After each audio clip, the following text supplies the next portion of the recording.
mag-self-reliant.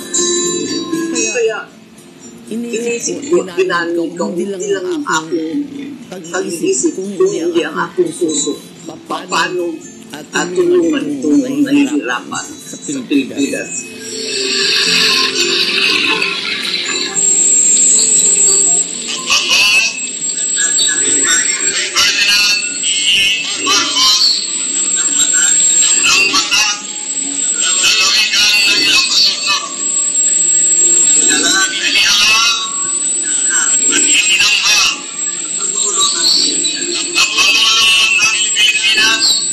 President si Marcos, sabi ko, Ferdinand, now that you're president, what's my role? Now that I'm president, sabi niya, I'll build a strong house for the Filipino people. You make it a home. Then I reflected, what makes a home? Love. What is love here? The good and beautiful. What's the good and beautiful? Culture. Kaya ang first project ko, the Cultural Center.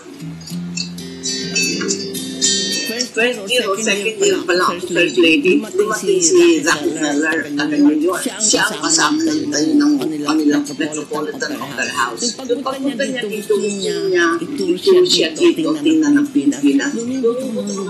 Wala tayong hospital, walang maganda makita ko. Nung nandun ako sa harap ng Cultural Center ngayon, sabi ko sa kanya, you know, Mr. Rockefeller, there will rise the Cultural Center of Philippines. Sabi niya saan? Diyan. But that is water. Oh, Mr. Rockefeller. The first year I covered the soil. The second year I drive the tiles. The third year the building will rise. The fourth year the curtain will rise. Sabi niya, Madam Marcos, it took the Rockefeller at least 10 years to build the Lincoln Center. If you can only build that in the next 4 years that your husband is president, I'll take off my hat to you. So, ginawa ko, naghanap ako na sino makakagawin. Tubig yan ng araw. At tayo nag-umpisa niyang reclamation niyang bagong yan. Nag-reclaim ako para sa Pochat Center at sa Miss Universe. Nag-reclaim ako ng 20 hectares para sa Convention Center sa Coconut Pala. Lahat yan. Tayo nag-umpisa niyang city na yan. Pwede parang gawing lupa. Tubig.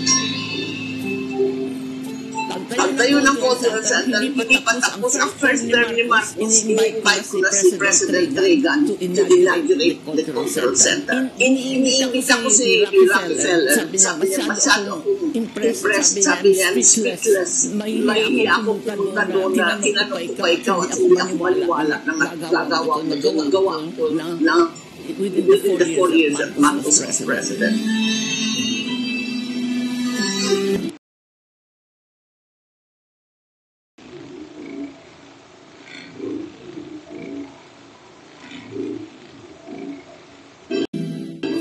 Nung pumunta ako for the first time sa China, at si Chairman Mao, hindi lamang kumamay sa akin, inalikan pa ang kamay ko. Nagulat ako. Sabi ko, why did you do that? Chairman, sabi niya, because I admired you for so long. Because when you became First Lady, the first project you had was culture. You were attacked and you were subjected to many negative things. But you continued to finish the Cultural Center. You know, Mrs. Marcos, China, sabi niya ganyan, was united not by the God. Doon kami nagkaisa sa Cultural Revolution. Kaya tama yung layunin para sa bayan. Kaya tuwan-tuwa nga ako. Mula noon, lalo naman lumakas ang loob ko.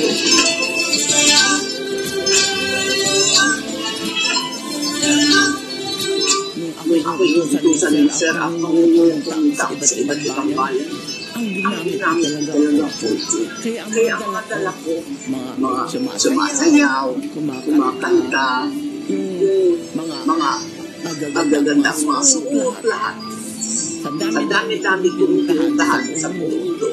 At the height of the Cold War, lahat successful. Bakit? Ang aking dala, yung magandang kultura natin, at kinatutuwaan ng lahat. Kaya, miski malamig, nalalamig na ako.